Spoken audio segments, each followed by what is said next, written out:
Like what made you open, at least even though you don't remember the specifics, you had a thinking that made you open to collaboration. Is there overlap between those visions? Is this something that's overlap with my vision? So yes, it was aligned with my vision. And at the end of the day, that one of the foundational things that I would say for any collaboration to be successful is you can't be hands off. You can't expect it to just happen Well, magically. part of the reason why I was Um, open to this level of collaboration was that, you know what, I had figured out some of the pieces. I just needed more experience and perspective from other coaches who were doing this. And if you're listening to this, if you want to be part of a community of coaches who are actually there to serve others with very high standards, and they're actually working on building sustainable businesses in the world of mindset transformational high performance type of coaching world, not just because coaching is used for different purposes, and in the marketing world, then this community is definitely the right community for you. all right, Coaches Nation, welcome to another edition of the Coaches Journey podcast with Faisal Ansan and me, Daniel Fernandez. We're here talking about how to get more clients and collaborations. That's our podcast topic today. I know, Faisal, we've been collaborating for a long time. Like, Coaching Mastery Community just came out of a collaboration. If you think about it, actually, it was a long time ago. A lot of people just collaborated together, and Coaching Mastery Community ended up being the product of it. And a lot of things come out of collaborations. It doesn't necessarily, like, working with clients is a form of collaboration. You being coached is a form of collaboration. Um, there's lots of kinds of collaborations and clients, but I think it's gonna be a really interesting conversation today. Around maybe we'll talk about some tips on how to do that really well. I'm curious to hear, what do you remember of our collaboration? Because I remember it like it was yesterday, the first conversation we had.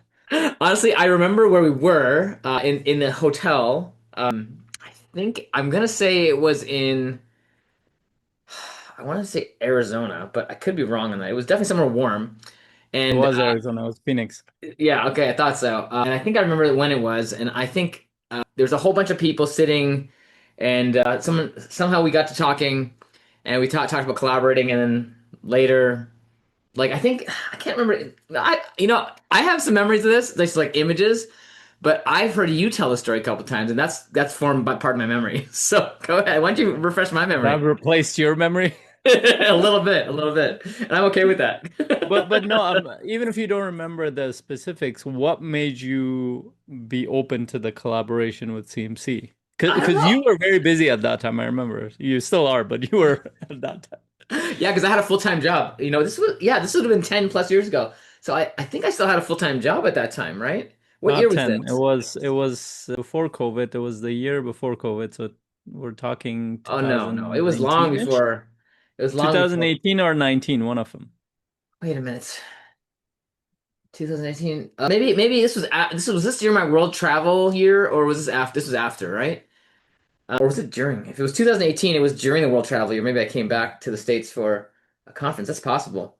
It would have been one of those years where either I was in Chicago or I was traveling. I think it was the travel year. I think it was 2018. I want to say 2018 when we were traveling. So I would have been pretty busy. I Yeah. think I just came back Well, for that event, and then we probably went back to like Ethiopia or something. I don't well, remember when well, it was.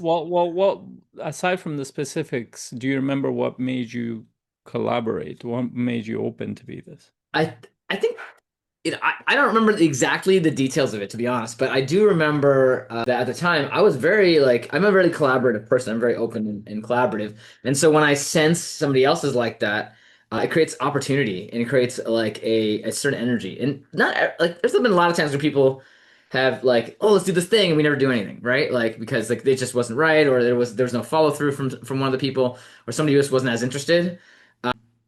And like that happened the other day. Like I was talking to somebody, and then he introduced me to somebody else. We got on a call. We were all excited about this project, and I emailed him once, and then sent him a text, no reply. So that hasn't gone anywhere, right? But I don't know why. That's fine. It had nothing to do with coaching. It's actually something completely unrelated, a separate collaboration.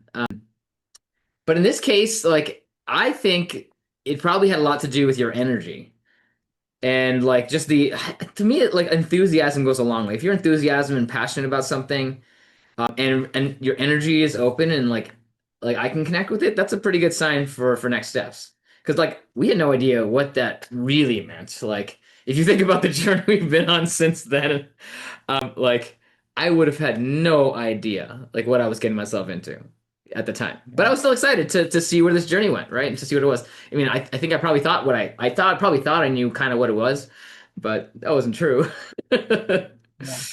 So I remember a lot more details Yeah, than you do tell me. of this. Like it's a little fuzzy. I But I remember want to the highlight. image, but I don't really remember the conversation exactly. So, So at least one piece of that, I was trying to see like what made you open, at least even though you don't remember the specifics, you had a thinking that made you open to collaboration.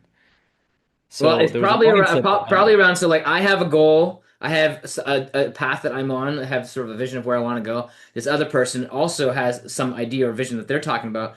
Is there overlap between those visions? Is this something that's overlap with my vision? So, yes, it was aligned with my vision. And two, is this something that feels energizing to me? Those are probably two of the big ones that I felt like Yeah. there was some overlap here, and there's energy that was feeling really good and excitement. So which meant that you needed to be clear on your own vision. You needed to understand there's values in there too within your vision that you very likely uphold, and that's piece. Those are pieces that I was clear about.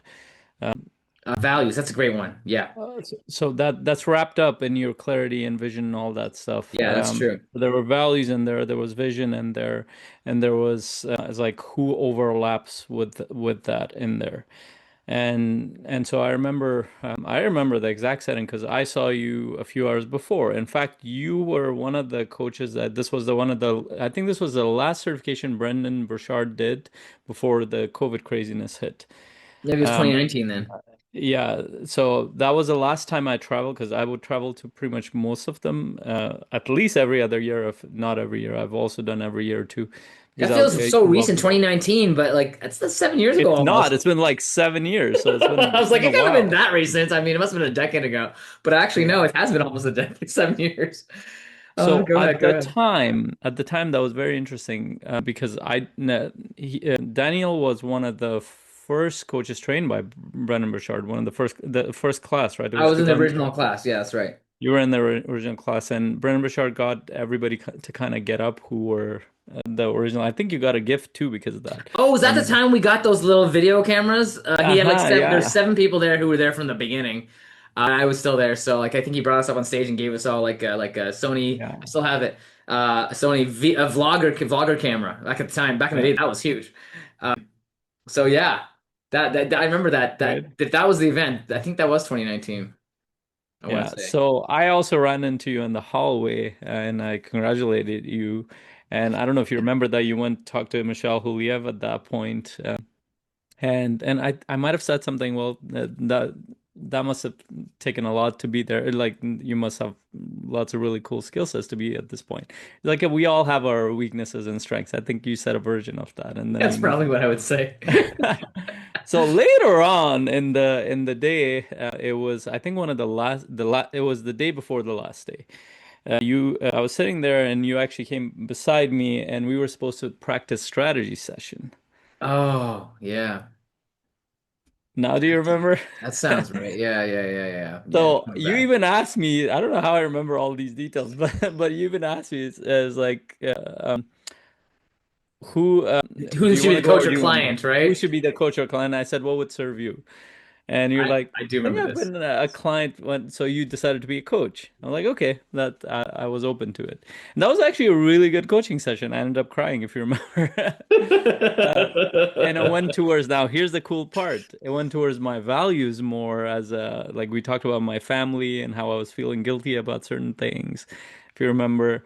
And you were able to pull out a couple of things out of that, and so you not only coached me, where you were able to see my values, which knowing you now, it felt aligned with you and the way that you are in your family. Yeah.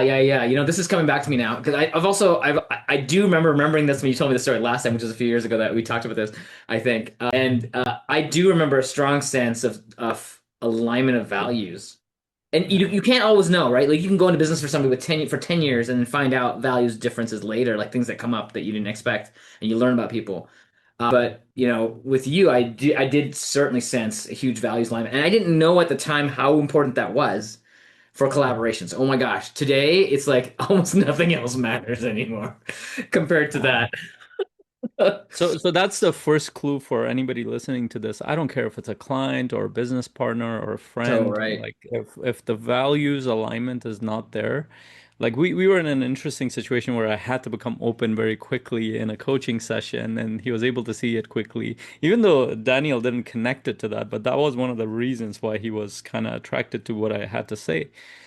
Because after that, I Probably. literally after that session when we finished that, I was like, "Hey, we're doing like this gathering the next day. We want to bring a lot of coaches together and see if we can support them to build their skill sets in business." It wasn't a business model; it was just something we had talked to even the community leaders, Michelle Holgiev and others, see how can we come together and actually support each other rather than keep jumping between one program or another. That was the beginning of CMC. You didn't even show up to that event, but I ran into you the next morning. You were I all wasn't suit able and to go tie. because I had organized my own one, I think, with a bunch of coaches that I knew. You had an well, you were doing that, but then you had an executive client that you had to go to. You were all suit and tie, buttoned up, and the No, next that might have morning. been the year that I did my my glamour shots. Possible. No, that was the same year, next day. And I even said, Maybe "Hey, not. I feel underdressed." Looking at, I made a comment about your clothes, like, "Oh, I have a client coming Oh, up," and then maybe I I said, did. "Oh, we missed you at the It's gathering." You're possible. like, "Hey, let's stay connected." Then I messaged you afterwards, and the rest is history. But so that's the second clue. I followed up. I was energized, like you said. By then, I was very excited about that, Yeah. And your and I enthusiasm love. rubbed off for sure. It did. And also, I saw you as, hey, we need more experienced coaches in that space. And at that time, I actually didn't look at myself as experienced as I feel now. And I even told you this in one of the other podcasts. That was the first time I thought I was becoming more of a pro coach, but I didn't know if I was. But that was the first time I actually experienced it from a client perspective. I'm like, oh, okay, those are some of the things that I do. So it kind of gave me some confirmation there. I'm like, Yeah. okay, there. So and I You was do a like, good oh, job of being a client, even though you know like this the that what how to make a sausage. Like you know like you're not like for coaches, sometimes it's hard to not be totally inoculated against the techniques because you're like, oh, they're doing that thing on me. Like it's mm, actually you can actually we do it because it actually works. So you can let yourself be techniqued upon by a coach if you really want to be a great client. So yeah, no, I showed up as a you do good client you do and a I good was job at open that. to that. And then on the other side, you were fully showing up as a coach. And I still remember you were actually working on something very specific. Because when I asked you what will serve you, you said something about presence. It's like, I'm open. You were more open to things. Or you were practicing being more open to opportunities or experiences or whatever it was. So you said, I'm open either way. And when I asked you what will serve you, it's like, I think I've been a client that it would help if I am the coach. Like, okay, go for it. So you Hmm. had that energy about you too. So there were a bunch of stuff that kind of worked in that, and this is why I don't take it as personal because it was timing, it was value alignment, it was follow up, it was energy behind it, lots of things And that proximity, comes like as together. Mel Robbins says, And proximity, proximity, of energy, course. timing is how you form adult friendships. But it's also true about a lot of our collaborations, right? So I think that's all true. But you also have to seize the moment. Yeah. And I if I remember one big thing I had, I was very energized by the whole thing, but because my business had started working at that time, I was finally kind of getting out of the dark side of business. And I was like, okay, I'm not just looking for clients, I'm looking to be in the community of coaches, work closer with them. And pretty much every program I went to was like a bunch of coaches in there, and I had to listen to a speaker. I'm like, I wanted a different setting. And this stuck with me from the book Think and Grow Rich was in Napoleon the Hill. chapter on mastermind. I could not like I was so like I thought about that for months and years to come. Like I even researched it. I even reached out to an influencer who's a big one now. He used to be in Toronto. I don't know if he's still there, but he was a little bit standoffish at that time. But I found one of his videos where he talked about masterminds. He made it so complicated. I was like, it can't be that complicated. That's not how Napoleon Hill It put can be. it can be, but he put it, and I know what he was doing. I didn't know at the time, but now I know what he was doing because he was kind of pulling people into his mastermind, and he was kind of like looking for people who were going to pay him at that level. But in reality, the basics were not that complicated. You get around people that are doing the same things or at least have the same vision. You work with them to improve. Multiple minds are better than one in that context. But as long as they have the same vision, same effort, and all that stuff. And that was the foundation of CMC as well. We didn't know what we were looking for. At least that was the starting point of it. Now we're much more clear on it, where we're looking for specifically coaches who are actually building their business. They're actually starting to serve other people, not thinking about it. We didn't realize how many coaches, I'd say well over 80-90% of coaches are just, they've gone through multiple certifications, but they're still thinking about whether they want to be a coach or not, or they kind of call themselves a coach, but there's no action that's kind of backing that up. It's more they're joining one program after another, one certification after another. When you ask them, what are you doing with it? Well, I'm thinking about creating my own business or starting my own business. Or they will say, I have a business. I'm like, but it's not really a business if you're not doing anything in it. Yeah, it's funny that CMC is one of the so it started as a mastermind and then turned into a coaching chain, and then a coaching like it was a coaching circle. We did that so many years, and then it turned into like the community that it became, and then we ended up starting to charge for it because it took so much time, and then we realized like actually this could be a real business that we actually should help coaches with their businesses because we had enough experience to recognize some of the patterns. And then and today it's like it's been 7 years almost, and I feel like I've run several masterminds from other certifications, and they last for a while, and then they kind of serve their purpose, and then you kind of graduate from it. With like most masterminds, eventually like that didn't have staying power because people weren't as aligned as they could have been to start like a really solid mastermind. And so alignment of goals and vision plus values is really really important to have a mastermind that keeps on giving. And it's fine. Masterminds don't have to always be eternal, right? But one of the things I like about CMC is that it had the staying power because it was a mission and a passion that was consistent over a long period of time, and it attracted other people to it. And so like it kept on evolving and growing, but that also takes a lot of input, and you have to have people who are going to put input into it. And a lot of our original mastermind folks did put a lot of effort into it, and so did our members. And the community is what it is because of our members today, and people who continue to join and to continue to put the effort into building the community to what it's going to be. And it's not something that we're controlling, which is something that we're sort of hosting so that it can evolve to serve the members of the community. That's what a community is. It's a group of people that are helping one another and serving one another ultimately in many ways. But the idea of a mastermind that evolves is really, really powerful because if a mastermind evolves to serve the members, it can continue to evolve and grow. I think that's what's happened with CMC is what I'm reflecting on is it has certainly changed form so many times. So many times. Like more than more than more than a dozen times. I think it's changed fundamentally some of the key structure pieces of it. And members have come and gone and returned, you know. And so I think it's just been such an interesting journey to be on this journey with people who had the same vision and ideas, and then who had different vision and ideas too. And I think I'm feeling really grateful for all that you and I have stuck it out this long and continue to run the race, you know? Yeah, me too. And to be honest, for me, it hasn't. It's then just for context for anybody listening to this, for the first 5 years, this was a volunteer effort. This was not a business Oh model. It yeah. actually became a business model because we sort of hosted this like community. What do they call them? Like a gathering of community members, or like, what do you want to do with it? Because the effort input, like you said, Like a town like hall a kind town of. hall meeting we did, where like there's a lot of effort, and originally there was six of us leaders running this community. There was a lot of effort involved, a lot of logistical stuff, a lot of things to organize this community. We're like, we were asking the question, has it Is it served its working? Yeah. purpose?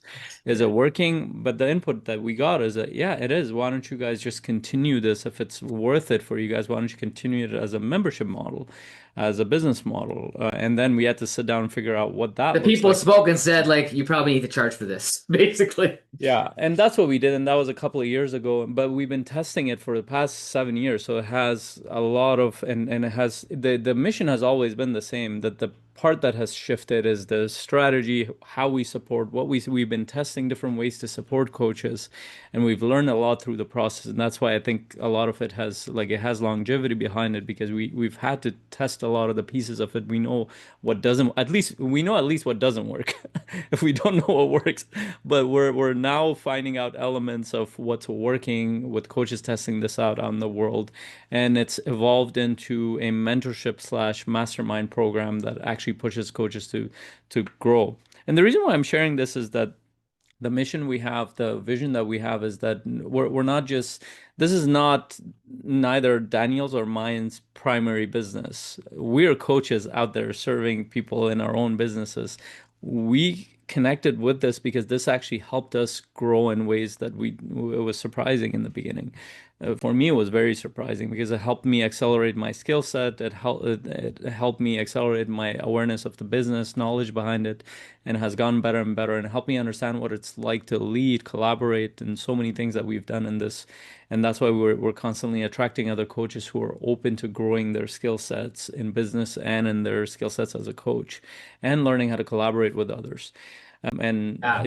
Again, if you're listening to this, if you want to be part of a community of coaches who are actually there to serve others, with very high standards, and they're actually working on building sustainable businesses in the world of mindset, transformational, high performance type of coaching world, not just because coaching is used for different purposes, and in the marketing world, then this community is definitely the right community for you. But this all started with a collaboration. I want to share a couple other stories around this, because even the members who are there, they came through other collaborations that I've done, that we've kind of been a part of. Pretty much most of the members have come from our networks. I'm currently collaborating with another successful coach in the community who we run events together with every year. And he collaborated with me as a client in the beginning. He was my client for 3, 4 years. After that, we realized we could actually do something together, and we ended up building in-person events, which I wanted to do for a while. Our team, our VA team, that's part of our community. It started out, I became his client, and then I later on trained him to build his team, and then they're starting to collaborate with us and CMC members. That became part of it. My original set of, like, when I started my business, started accelerating, that came out of a collaboration with another advanced coach who had his own community. I started supporting his community, but that came from me being open to the whole experience. It is like almost everything, and this is why I am and Daniel is so open to seeing where things go. And what we're kind of sharing is that there are certain pieces that need to fit in, like values alignment, vision alignment. Timing is incredibly important. Proximity is important. A mission that's behind it, that's important. Those pieces tend to move your business forward, rather than and that requires you to put yourself out there. Like, you cannot be in your corner behind your computer thinking I'm going to build a business. It just doesn't work like that. Yeah, I mean, so much you said in there. I was reflecting also on the other collaborations that I've done, some successful, some not. And at the end of the day, that one of the foundational things that I would say for any collaboration to be successful is you can't be hands off. You Yeah. can't expect it to just happen magically. And that sounds so simple in theory, but I think over the years and over the different partnerships and collaborations I've had, the only ones that feel great and that really achieve much are the ones where the people are both engaged. The group of people are all engaged. And when somebody stops being engaged, then that's usually a problem for the partnership. Yeah, and then we've actually learned a lot from partnerships breaking up, where things broke down were a lack of alignment on the vision side, on the value side, on the commitment side, and Or the timing engagement is more side, of an or the effect. timing side, right? Timing, yeah. Some people just they were great fit as a partner, but the timing was not right for them. Yeah. And like, again, like, these some of these things you can predictably go towards. Some of these things you need to do due diligence and understand where your path is. This might have not been the right time, had I not some of the pieces didn't hit for me. Like, if I was still Same. looking to, like, oh, I just need clients. I remember the past few certification I had gone to, my focus was purely how do I get clients, and I was working a lot. Part of the reason why I was open to this level of collaboration was that, you know what, I had figured out some of the pieces. I just needed more experience and perspective from other coaches who were doing this. And before that, I was collaborating with others, but not at this level. I was still open, but it was a little bit different, had a different tone to it. And so here's what we've learned in this process. This applies directly to how you get clients as well. And this is why there's a value system behind our sales process as well. We actually look at it as a collaboration process. We don't look at it as you're selling something to them. There's a value exchange, which essentially that's what sales is, but we have amplified it more around you never know where a relationship will go. Like even today, one of our clients said, I'm meeting somebody in person. How should I approach it? And he didn't know. They just met at a networking, and I know he was thinking about this could be a potential client. I'm like, first of all, leave that attachment away. Relax the tension. Like, don't put that pressure on yourself to Yeah. make them a client before even knowing why they're meeting with you, because there could be a bigger collaboration there even than a client. I mean, there are people I've met, they've given me my next 20, 30 clients without them even being my client. They also could be the person who you need to become a client of. Like Yeah. you never know, right? And part of being Yeah. a human is like being open, is what I think Yeah. you're getting at. So that openness means that in your sales process, one of the first connections, the first couple of calls might just be you're connecting with another human being, seeing who needs to serve. And like Daniel said, there might be I've gone on connection calls and I've ended up hiring somebody as a coach or as a collaborator or some marketer or sales, whatever it might be. Sometimes I've offered something because I see it as a two-way thing. Who has more value to offer or specific kind of value to offer that I might need or they might need. Sometimes it's me, sometimes it's them. So being open to that process. Second, if I see the value of my services, then I'm taking the courageous step of offering that, or at least the next step for that. That is also in our sales process. So our sales process is heavily influenced by the way CMC has evolved and our businesses have evolved. And we actually really look at it as a collaboration. If you've ever been connected with us, even within our community, the first call, I never know whether I can support you or not, whether you're the right fit. I mean, the past couple of weeks, I've had calls with coaches.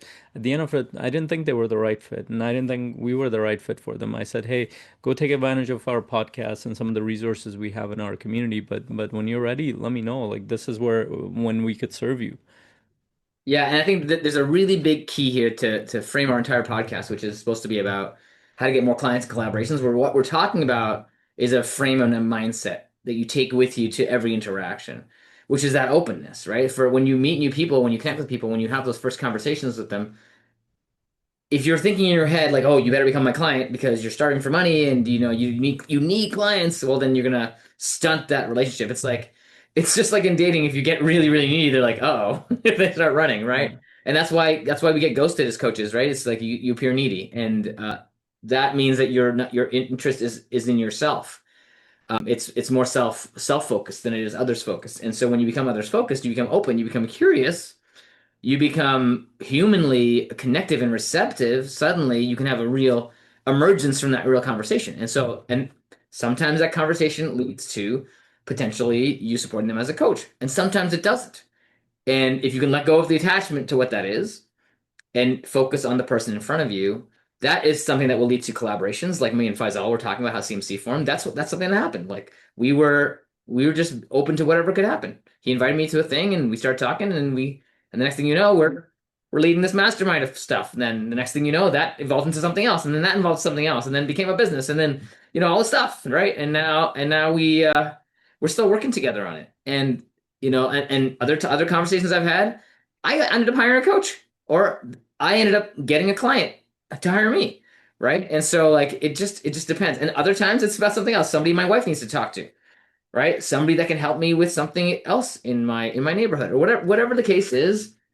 If you allow for that, I'm gonna call it providential emergence to happen. Like just like allow that the synergy to be found wherever it's to be found, and be open to that. You'll probably find you get a lot more clients and collaborators long term, and it feels much better. It feels like you don't have to be tense up about all the time about like all the making the money, and the other people doesn't have to feel the neediness. And then also the other thing that happens is people like connecting with you more, and they like connecting you with other people because of that energy. And so as you do that, you're gonna find that people gravitate towards you and other people don't, and that's totally normal. So if you become the kind of person who just does a great job of reaching out and connecting and following up and seeking out whatever emerges, then you have the option to also, as we talk in CNC, to lead people through the sales process who are the right people for your coaching clientele.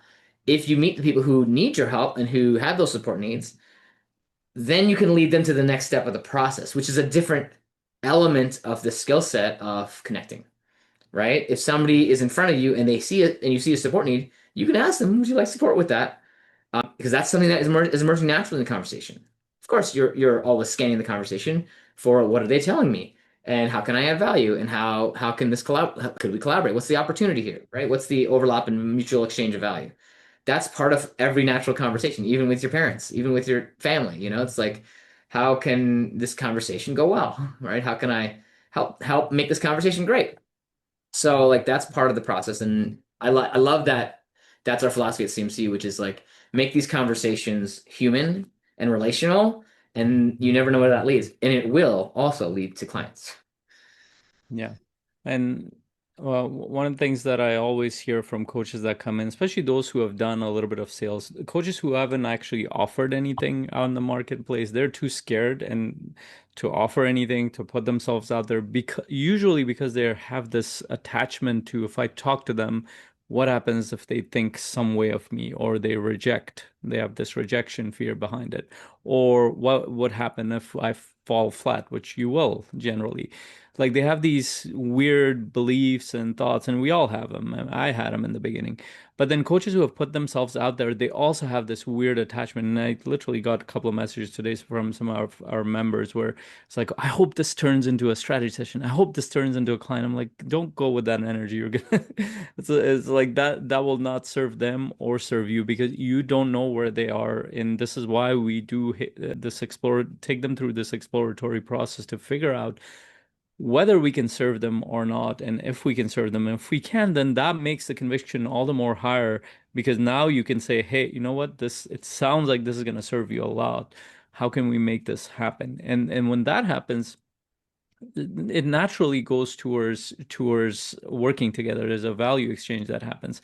But most of the time in the sales world, because it's simpler to teach, to be like, no, no, no, you need to push them after the 30-minute call towards this. You need to make sure they make that. This You sounds need to more make an offer right on the discovery call, and don't let them leave until you have an yeah. answer. It sounds more tangible, but it's Yeah, counterintuitive when yeah, and it's harder to teach a value system and an identity behind and a vision of having a like this stuff is too complex than saying no, no, no, you need to make sure you close on this call. Of course, we have the specifics in our sales process, but there's a value system, there's a philosophy behind it yeah. that if you don't have it, you're all and coaches struggle with this all the time. They do their 30-minute, 1 hour calls and they've done like 50 plus of them, nothing has happened, or it hasn't gone for, or they cannot sell a higher ticket program. Usually because they're not looking at the value behind the whole conversation system. They're too attached to getting a client. They're too attached to moving this in box this relationship into a certain It's direction. almost like they're in the matrix, right? It's like you're in the matrix of this cycle. You have to like eventually get out of the matrix and look at it for what it is. These are human connections and relationships that you're building and that you're connecting with and seeing where there's value overlap, where there's Yeah. values overlap, and where there's potential overlap and opportunity overlap and mutual benefit. And oftentimes you'll find that when you start doing that, you'll notice the clients, but you won't need to put pressure on them because if you're doing this on a regular basis, connecting with people and doing those follow-ups, you will feel and you will know that you're constantly meeting people. Like, where am I going to find clients? There are people everywhere, you know? Yeah. Go watch that Seinfeld episode. Remind me of that every time. There are people everywhere. There are close to 8 billion people on Earth now. You shouldn't run out of people. But you're not attracting the right people because you're approaching it and not the right way. And You could actually be repelling the right people. yeah, and that's literally one of my messages to one of our members because I listened to her story and I was like, "Ah, it might be your story, the way you're sharing it. You're not gonna like what I have to say, but I think this will serve you." So I have a call with one of our members, but it's the way she's sharing the story that shows some of the values, some of the things. And I'm not saying that there's a problem with her story. There's a problem in the way that she's communicating the values that she's showing, and it's attracting certain kind of people, and it's repelling certain kind of people that she needs.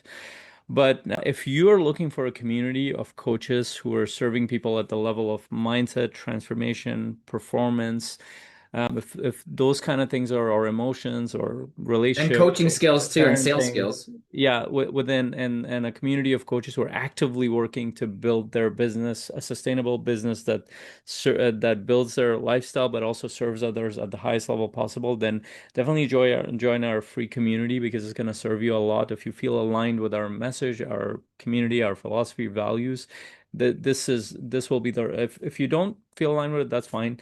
But if you do, definitely join our free community at cmc.coach. That's what it is, right? Yeah. Yeah. If you go to cmc.coach. cmc.co if you go to cmc.coach, you'll be able right now you can get on, it'll forward you to our free Facebook group and you can join our community and participate. And you'll see in there you can, post and you can watch what's going on and learn. We have tons of free stuff going in there all the time. And then if you want to join our community for some of our paid sessions, then absolutely you can reach out to us and we will respond to that. Or you can watch for our events. We sometimes have public facing events too that you can go to. And we also have our podcast every week. So you can hear more on how to build your coaching business, or in today's case, how to build collaborations. Yeah, for sure. And definitely share this if you know a friend, a coach who needs to hear this message, and share your thoughts and insight with us. We'd love to hear from you. All right, awesome. Thanks again. Have a great week. Take care. Bye.